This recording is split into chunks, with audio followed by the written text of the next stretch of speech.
Functionality आपके पास आई है वो बहुत सिंपल सी है कि आपने पहले की तरह ही एप्लीकेशन को ओपन करना है और इस दफा रिजेक्ट करते हुए आपने उसके साथ रीजन भी सिलेक्ट करनी है। ये रीजन 4 से 5 रीजन हैं। सबसे पहली रीजन है कि डॉक्यूमेंट इनकम्प्लीट है। जैसे आप कहते हैं जी कि उसकी मैट्रिक और इंटरमीडिएट की तो सर्टिफिकेट्स आ गए, उसके बीएस की डिग्री डाउनलोड नहीं हुई।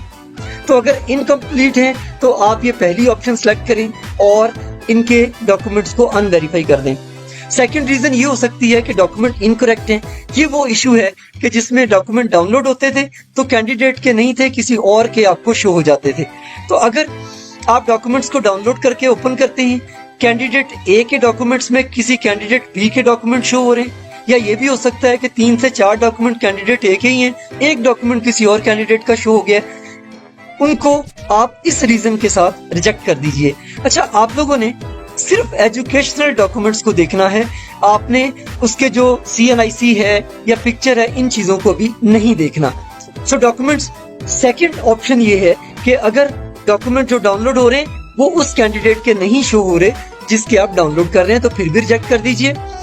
इसी तरह तीसरी ऑप्शन ये है कि डॉक्यूमेंट्स रीड नहीं हो रहे, रीडेबल नहीं है, ब्लर्ड हैं, आप वेरीफाई नहीं कर सकते कि जो मार्क्स इस कैंडिडेट ने लिखे हैं वो वही हैं या नहीं है। इन तीनों सूरतों में हम कैंडिडेट को ये ऑप्शन देंगे कि वो दोबारा से अपने डॉक्यूमेंट्स को अपलोड कर सके, ताकि ग्रीवियंस में आने की बजाय वो अपने डॉक्यूमेंट्स को अपलोड कर सके, हम उसे रीवेरीफाई कर सकें। देन अगर किसी ने इररेलेवेंट सब्जेक्ट में अप्लाई कर दिया है, जैसे उसकी मैथ्स की डिग्री है और उसने केमिस्ट्री में अप्लाई किया हुआ है, तो आप ये रीजन देकर उसे रिजेक्ट कर दें, डॉक्यूमेंट्स को अनवेरीफाई कर दें। इसी तरह अगर मार्क्स डिग्री पर और पोर्टल पर सेम नहीं लगे हुए तो फिर भी आप इसे रिजेक्ट कर दें। इसमें आप एक चीज देख लीजिएगा कि CGPA जो है वो 1 डिजिट तक राउंड हो रहा है, तो ये आप इसको अनवेरीफाई मत कीजिएगा, ये वेरीफाइड है। इसी तरह अगर रॉन्ग जेंडर कॉलेज में अप्लाई कर दिया, किसी मेल ने फीमेल में या फीमेल ने मेल कॉलेज में अप्लाई कर दिया है, मेल और फीमेल दोनों को एजुकेशन कॉलेजेस में के लिए तो एलिजिबल हैं, लेकिन अपोजिट जेंडर में अप्लाई नहीं कर सकते, तो उसके भी डॉक्यूमेंट को अनवेरीफाई कर दीजिए। इसी तरह अगर इनके अलावा कोई और रीजन आपके पास आती है, ये ऑप्शन आपने कम से कम इस्तेमाल करनी, बहुत कम आपने इस्तेमाल करनी है ये ऑप्शन, एनी अदर रीजन। जब इनमें से कोई भी रीजन अप्लाई ना हो रही हो तो फिर आप एनी अदर रीजन को इस्तेमाल कीजिएगा, फिर नीचे एक टेक्स्ट बॉक्स आपको मिल जाएगा जिसमें आप उस रीजन को लिख सकते हैं। अब मैं इसको प्रैक्टिकली आपके साथ दिखा देता हूँ। सो देखें, आपने सबसे पहले इस तरह से लिस्ट ऑफ एप्लीकेशंस ओपन की अपने कैंडिडेट्स की, इनमें सिर्फ ये जो अनवेरीफाइड एप्लीकेशंस आ रही है, आपने इनके डॉक्यूमेंट दोबारा से डाउनलोड करने। इनके डॉक्यूमेंट्स को डाउनलोड करके इस पहले ऑप्शन के अंदर, जहां से आप उसको देख सकते हैं कि इसके अंदर कौन कौन सी डिग्री के कौन कौन से मार्क्स इसने लगाए हुए हैं, आप इनको डाउनलोडेड डॉक्यूमेंट्स के साथ वेरीफाई कीजिए।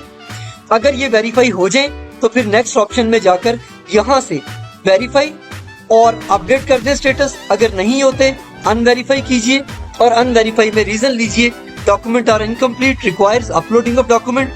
ये पहले वाली 3 ऑप्शंस में हम कैंडिडेट को ये कहेंगे कि ग्रीवियंस में आने से पहले वो अपने डॉक्यूमेंट्स को एक दफा फिर से अपडेट कर दे।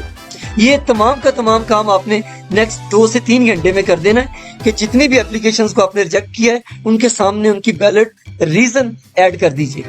सो फर्स्ट 3 ऑप्शंस हमारी वो ऑप्शंस हैं जिसमें हम डॉक्यूमेंट दोबारा अपने कैंडिडेट से ले सकेंगे। इसके अलावा applied in irrelevant subject, marks on degree and portal are different, applied in wrong gender and any other reason. इन चारों की चारों रीजंस के ऊपर हम लोग कैंडिडेट को ये हक नहीं देंगे कि वो दोबारा से अपने डॉक्यूमेंट्स को अपलोड कर सके। सो बी वेरी स्पेसिफिक कि आप अगर चाहते हैं कि उसके डॉक्यूमेंट दोबारा आ जाए तो पहली 3 ऑप्शंस में से कोई ऑप्शन आपने चूज करनी है।